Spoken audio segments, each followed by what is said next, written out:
But in our situation, as he's actually done way more shows than I have. So you've done tons of shows without a dollar.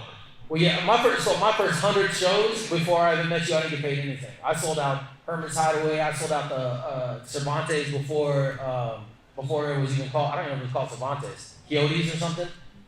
But we've changed that process now. When he says the first 100 shows, that was the advice I used to give. You can make it way quicker now because we're gonna help and it's different. But yeah, my first 100 shows, I just was so hungry to do this that I didn't care. It wasn't about money to me. And if it's only about money to you, then you're in the wrong business. You should be in the business side of the business. Now, the other thing to take away with building fans, it's one of those things that you can do tons of different ways. In his situation, he figured out to be like, hey, I'm gonna bring dancers. So I'm gonna have dancers, and then we're gonna build a community around how we find other fans and build more fans into this. In ways, I know people that in our situation, we went kind of like the money route, and I'm gonna kind of bet on myself. I tell people even when they like, let's say you don't know how to sell 30 tickets. And let's say you were like, oh, but I got the money to cover 30 tickets. If I was doing that, I'm going to take the 30 tickets and I cover the tickets and then I go give them away for free.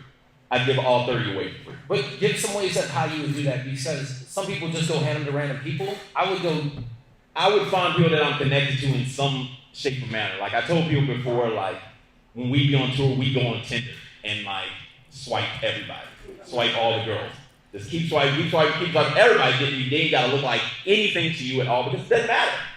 Like none of this matters. So then at the end of the day, the people who respond to me and talk to me, then I'd be like, yo, I'm going to be over here tonight.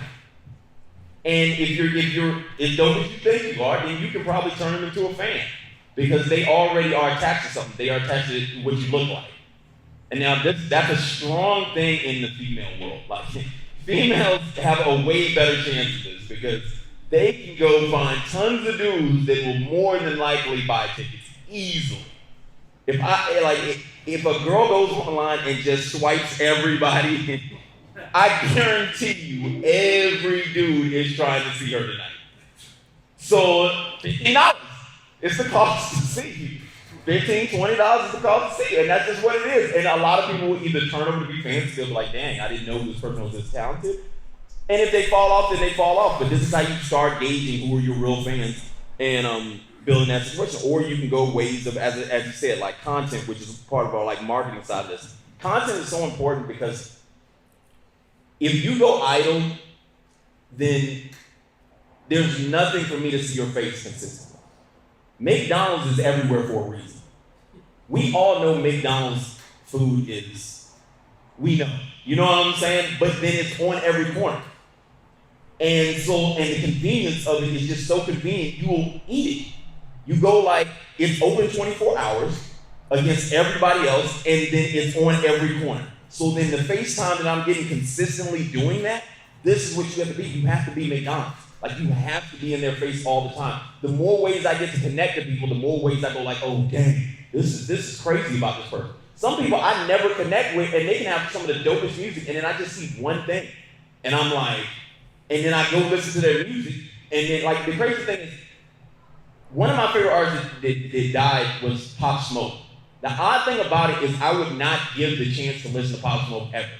When he was out, I didn't listen to anything he ever played. Oddly, another person put me on to it. And the connection was he was saying to me, because I was like, yo, I like 50, I like DMX. Like when I'm naming my top 10, I'm like Tupac, 50, DMX. And when I say 50 DMX, he was like, yo, it's this kid that sounds like 50 and DMX. And just the connection of that tied me to that. It made me go like, hold on, what's this right here? And then when he played it, I was connected, but then he died 3 days later. So it was like messed up. But then at the same pace, it's just like anything can tie you to this person. And the more chances that you give someone to tie to you, that's the main thing. Like, I see Rachel's here.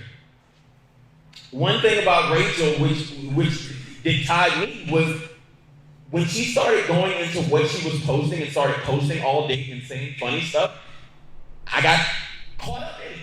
And then now I'm listening to every song like, oh shit, she can sing. But see, the thing is everyone can tell me they can sing.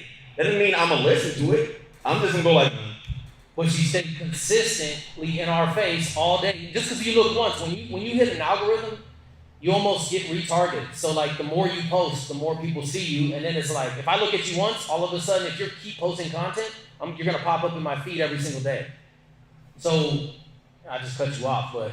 Oh, good. And even just content, just in general, like, because people think you need 1 million fans. No, you just need 100 people to 1,000 people to say you're dope. That's all you need for this to work for you.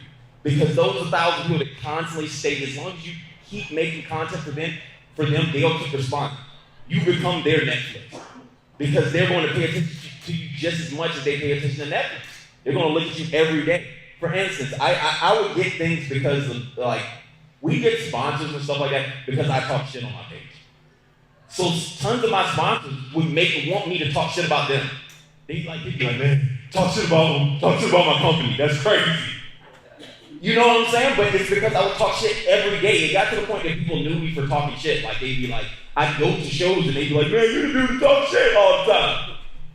But that's part of who I am. But he told me that. He was like, because I would be out on tour and I just talk crazy all the time. And he was like, you should post that. Started posting it.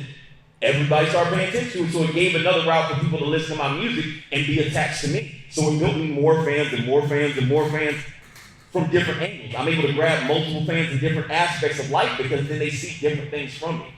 Some people tag to, like, at one point I was posting my dog tons of times. I would get tons of, like, people that would come to my shows and talk about my dog, which is weird, but it's just like, yo, they're attached to something. He posted his dog so much he started looking like his dog online. They had the same face.